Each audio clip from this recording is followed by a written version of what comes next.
watching this instructional video on how to begin playing the double bass. I'm Sydney Bryant, and I'm going to walk you through some of the beginning steps of playing the lowest of the string instruments.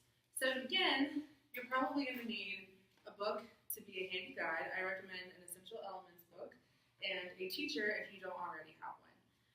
So this is the double bass. It's kind of a smaller version than what you would see in a concert orchestra, but it's what we're going to use today.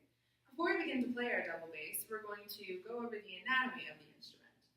Up here, this is called the scroll, and the scroll is where the machine head, where the tuning mechanisms are, this is where it lives. These here are called pegs, and you turn them to either loosen or tighten the strings to put them more into tune. These are your strings. You have the E string, the A string, the D string, and the G string. They live here on the fingerboard, which is this black part here, and the fingerboard is attached to the neck of the double bass. The wooden neck of the brown part is connected to the body of the upright bass. These are called F-holes, which is where the resonance comes out of, and this is called the C-bout, which is the curve of the instrument. Inside is a sound post where the resonance comes from, and right here, this lighter wooden part is called the bridge. This is what separates the strings and pulls them away from the body of the body of the upright bass. This is your tuning post where the strings connect to the bottom of the upright bass, and the peg down here is what lowers or heightens the string bass to be the appropriate height for you to play. This is a bow that is used to create a different kind of sound on the upright bass. Pizzicato is whenever you just pluck the string, and that's the sort of sound that you get. When you use a bow, you're able to sustain the sound for much longer. For this video, I'll just be using pizzicato and teaching you how to tune the bass correctly.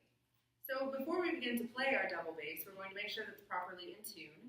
You're going to take your tuning mechanism. I'm using an app on my phone, and you're going to put it on this wooden part here of your double bass called the bridge. That way it's closest to the resonating space of the double bass, because this low E string is kind of hard to pick up if you don't have the tuner right next to the resonating space. Alright, and to begin tuning, we're going to start with the middle strings here, because as we move out, the tuning of the strings is going to change, because this whole instrument kind of depends on tension, and the tension changes whenever you change the strings. So we're going to start in the middle, work our way out, and then we'll check the tuning at the very end, and then we'll start playing. So first we're going to start with the A string. Ooh, our A string is really sharp today. So first you're going to find the peg that the A string connects to. If you have to follow with your finger, that's okay. And it connects to this top peg right here closest to me. Alright, and we are going to mess around with this here. Make sure that whenever you're tuning your double bass, you are plucking the string as you move the peg. If you don't, that makes it a little more likely that the strings will snap, and we always want to be very, very careful that we're treating our instruments with respect. There we go, that's pretty close. And now we're going to move to our D string, which is also very, very sharp. And we're going to find where that D string connects to the peg, which is this one that's furthest away from me at the top. We're going to loosen it up just a little bit. It takes a little practice to understand which way to turn your pegs to make your double bass more in tune. But do have patience. Tuning is a very difficult process sometimes. Now we're going to move to our low E string, which is also sharp. And if your notes are sharp, you're going to turn the peg so that the string loosens. If they're flat, which means they go to the other end of the tuner, then you're going to turn them to where the strings get tighter. All right, and finally we're going to do our G string, which is very, very flat. So we're going to make the string tighter. Remember to continually pluck the string as you're tuning.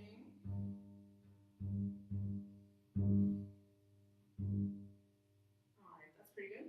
And we're going to double check the rest of the strings just to make sure there weren't any big changes while we were tuning the rest. So here we're going to start with the A. That's pretty good. Into the D. A little flat. Alright, and we're going to go to E.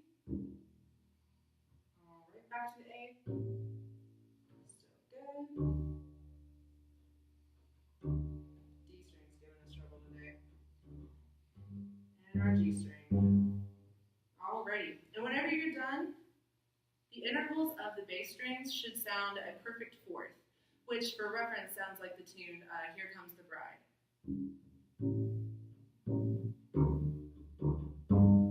Perfect. And just to walk you through a D scale, this is what it would sound like if your double bass was